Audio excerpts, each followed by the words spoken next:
You don't like the thunder, huh? I love schedules. I love making schedules. I love setting deadlines. I love meeting deadlines. That quote about loving deadlines for the whooshing sound they make as they go by, never found it relatable.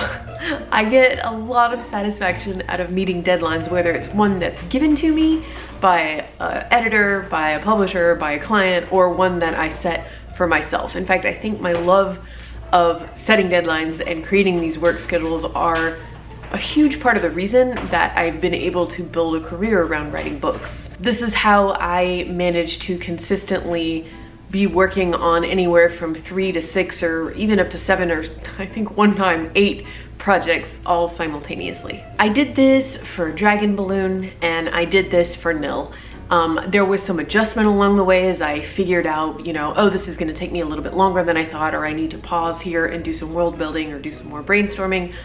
But in general, I build that kind of flexibility into my schedule so that I can push some things around if I need to. That's part of making a schedule. It can't be super rigid because something always comes up. And last week I talked about how the pressure I had put on myself to have some project ready to go on submission in the fall, combined with the news about my agent retiring and the fact that I'm going to need to find a new agent, that all kind of like, the pressure became a little too much and I can't work under these self-imposed conditions anymore. And you guys left just so many wonderful, first of all, just thank you for the supportive comments. It really does mean a lot. And so many great suggestions. The overwhelming consensus, like what I took away from reading all of the comments, is to look at this not as the end or some big roadblock, but more as, okay, this chapter is behind me and now here is, let's say, Act 2. And I think CEO specifically pointed out that, and a few vlogs ago I shared an experience I had over a decade ago about where I got tuberculosis and pneumonia and was bedridden, blah, blah, blah. And at the time, I definitely would have seen that as, that's like a setback in a lot of ways. Like, yeah, I lost my job at the time. That's a setback. But upon reflection, I used that time in bed, because I was quarantined and bedridden for quite a while, to polish up the book, the very first book I had ever written, and start querying. I started querying when I was bedridden. And well, ultimately I didn't get an agent from that book. I did learn a lot and write another book, and it led to bigger and better things. It was a turning point in a lot of ways, in a good way for me. And I can say the same thing when I look back on the first book I ever wrote that got me an agent and how it failed to sell when it went on submission. And at the time, my gosh, that definitely felt like the end. Like, oh, well, here I had this dream and I came really close, but it's over now. But upon reflection, again, with time, it wasn't that way at all, because a year or so after that is when the opportunity to audition for an IP project came up that would eventually lead to my first book deal and to multiple series to follow after that. And one of the best working relationships I've ever had with an editor, by the way. And I would have never, I don't even know if my agent would have shared that opportunity with me had I gotten that book deal, because I would have been busy with debut stuff. And of course, that could have gone in a very positive direction as well, but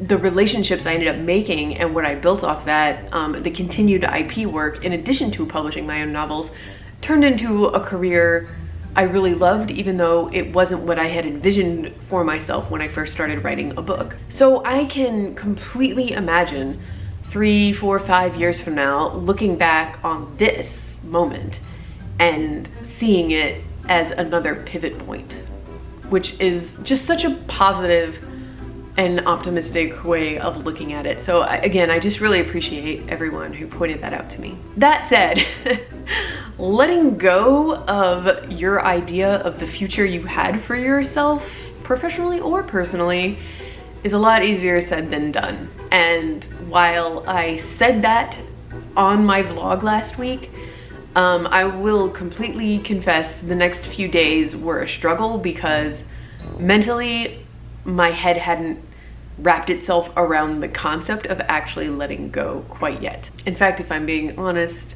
I think part of me was hoping that by venting about all of it, I would something would release and I would be able to just sit down and knock out a full draft of Nil and still be on track to start querying in a couple months. I really actually had to make an active effort to stop myself from thinking this way and to actually truly let go in order to figure out what exactly I actually want to do next. And here's what I did. First thing I did is I deleted Nil from my work calendar. That doesn't mean I'm not gonna work on it anymore, but I'm not scheduling work on it. And the same thing with rereading Dragon Balloon, which I had talked about doing this month. I will work on those books when I feel like it. This is really hard for me. Writing is my job and I treat it like a job, and most jobs aren't do it when you feel like it. And this is embarrassing to admit, but honestly, that planning and scheduling, even when it's not in my calendar, it's a compulsion in my head. I think, okay, I want to work on this book, and then I think, okay, the target word count is blank, and then I break it down in my head and do the math. X number of words per day, how many days is that? How long would it take my beta readers to read it? How long would it take me to revise it? And then there you go, that's the date that I can start. I do it in my head. I spiral into it. It's really hard to break away from it, especially because when I work in a document, I can see the word count. I see those numbers and I just start doing the math. So just deleting it from my calendar wasn't enough. I needed to take a more drastic step.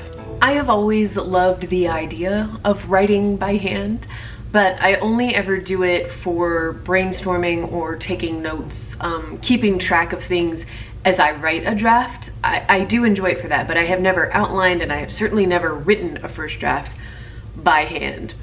But tracking word count would be too much of a pain to bother with. I know myself, I'm too lazy to actually count or even generally do the math of, I wrote this many pages, if I average this many words per page, blah, blah, blah. That's enough steps that I'm not gonna do it. So I got a notebook and it sat on my desk for a few days as I pondered writing a book by hand, or at least starting to write a book by hand, and kind of my fears that come with that. Because the other reason that, even though I've always loved the idea of writing by hand, that I haven't is that I type so much faster than I write. I mean, I'm sure that's true of everybody. I can type very fast, but that's part of the problem, right? My instinct to choose the fastest route to the end. So I bought the notebook and it sat here for a few days and I just kind of thought about it, and I was honestly, fear of the blank page kicked in and I didn't even want to open it up and look at it, because what was I going to write? Lights? There we go.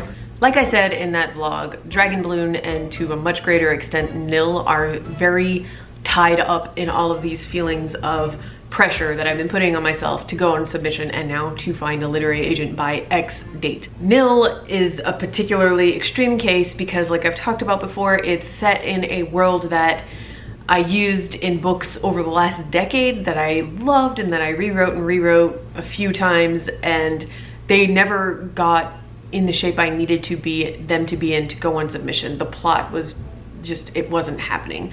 But I loved the world, and I still feel like this. I feel like the story I found with Nil and with these new characters are the right ones for this world, which is why I'm not abandoning that book at all. But it is too hard for me to even think about it right now without associating it with all of the negative pressure that I've been putting on myself. I am not burned out on writing at all. I am not burned out on writing my own fiction or writing fiction in general. It's just those projects. I just can't quite look at them right now. So the next challenge, the next change was just, what can I write about that's just for fun, just for me, because I want to write, but I don't want to write with that feeling of pressure. And a lot of you guys suggested that kind of pivot as well. Try writing something different, try writing in another genre, etc., etc. Okay, great suggestion, and definitely something that I should take into consideration. So something that I think I've talked about this, I know I've talked about this a lot before, but as a reader, well, I read in many genres, and I read middle grade, young adult, and adult.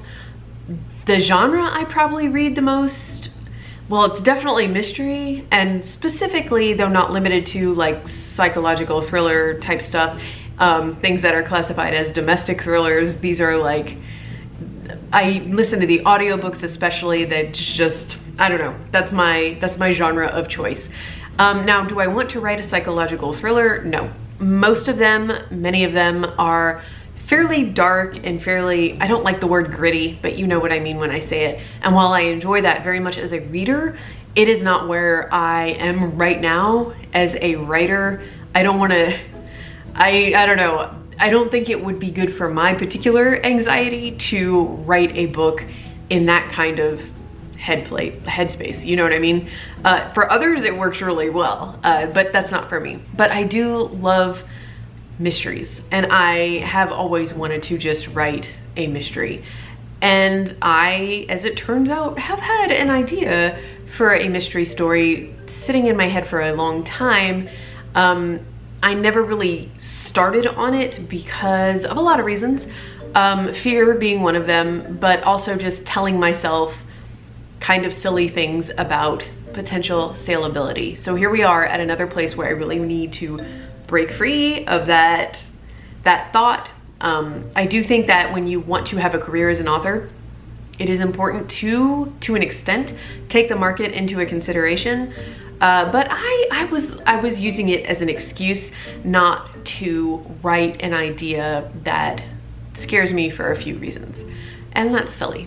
And you know what? Right now, as I'm trying to like free myself of setting any expectations for whatever I'm writing, seems like a good time as any to start on this particular project. So I thought, okay, I'm gonna start writing it in this notebook. And then of course what happened is the notebook sat on my desk for a few days as I pondered the terror of the blank page. I didn't want to open it because I'm talking about like not plotting this, not like brainstorming it, just opening up to a fresh page and starting to write and seeing where it goes. Then over the weekend, we had a big, wonderful thunderstorm, really cooled it down. It was beautiful, but the thunder was intense and Rosa was not having it. So she went and hid in the closet, and I thought, you know what? This is so atmospheric. Let's just get some pillows, pile them up in the closet, hang out with my poor scared dog, and take this notebook in there and just see what happens. And I honestly thought what was going to happen is that I would sit there, write a sentence, hate it, feel like I shouldn't scratch it out and write something new, and then I would just give up and close the notebook because pantsing in any form is just really hard for me. It's hard for me to not know where I'm going. But you know what happened? I opened that notebook and I looked at it for a couple of minutes, and then I just started writing. And an hour later, I had, I don't know, I think 7 or 8 handwritten pages. It was a complete scene. It was a prologue set in a weird, creepy house because I love weird, creepy houses. And there is a murder, there's a body, something weird happens, and it's a little locked room mystery. Do I know who did it, or how they did it, or why they did it? Nope. I have no idea. I am just, and every once in a while, not every single day since then, but when I feel like it, I pick up the notebook and I start writing a little bit more. And I'm getting to know the main characters, and as I work on it, I am getting some ideas. Like I have one particular main character who I have a backstory that's like really unfolding in my mind. I haven't written it down anywhere, another thing that freaks me out. But I'm having fun already, like kind of planting the little seeds about her secrets and her past as I'm writing in her point of view. And yeah, I am very aware that for someone who finds structure first in a story, who needs that in order to kind of get going on the draft, that choosing mystery of all genres to try pantsing in is probably not the best decision, because I am probably, if I see this through, going to have an incredibly messy first draft. And I think that is exactly the kind of writing process and writing routine I need right now. Because all of these changes, the fact that I'm writing it by hand, I can't track the word count, it's a new genre, it's a new age level, I'm, you know, attempting to just kind of discovery write and not have a plot or any kind of end in mind, these are all combining to make it impossible for that compulsion to kick in, because I can't chart these waters because I've never been in these waters before. Now, of course, for my client work and my contracted work, my process remains the same. Of course, I'm still scheduling my workday, and you know, that the interesting thing there is that over the last week, as much as I always enjoy working on my client projects, I'm enjoying them even more. Like the act of separating that work from my own fiction, like taking my fiction off that work calendar and just putting it in another category of my brain, has made me enjoy my work more. Will I query it one day? Maybe. Could I self-publish it? I could. I will say, because I do plan on continuing to do IP work for publishers, at some point I do want to find a literary agent, because I'm going to need somebody to help me negotiate those contracts. But as for this book, I don't know, and honestly, I am doing my best not to think about where it might go. That has been the hardest part of my routine to let go of, is just trying to see the future. But you know, sometimes you can't, and that's okay. So let's see what happens. Please let me know how your writing week is going in the comments below, and I will see you guys. Oh, forgot to mention, if I do not have videos next week, it's because I have jury duty, and I am not sure yet as to whether or not I will be picked to sit on a jury. If I am, I think that's gonna kind of make it hard for me to upload, so if you don't see anything from me next week, don't worry, that's the reason. But hopefully, I will see you guys Tuesday with another video. Bye.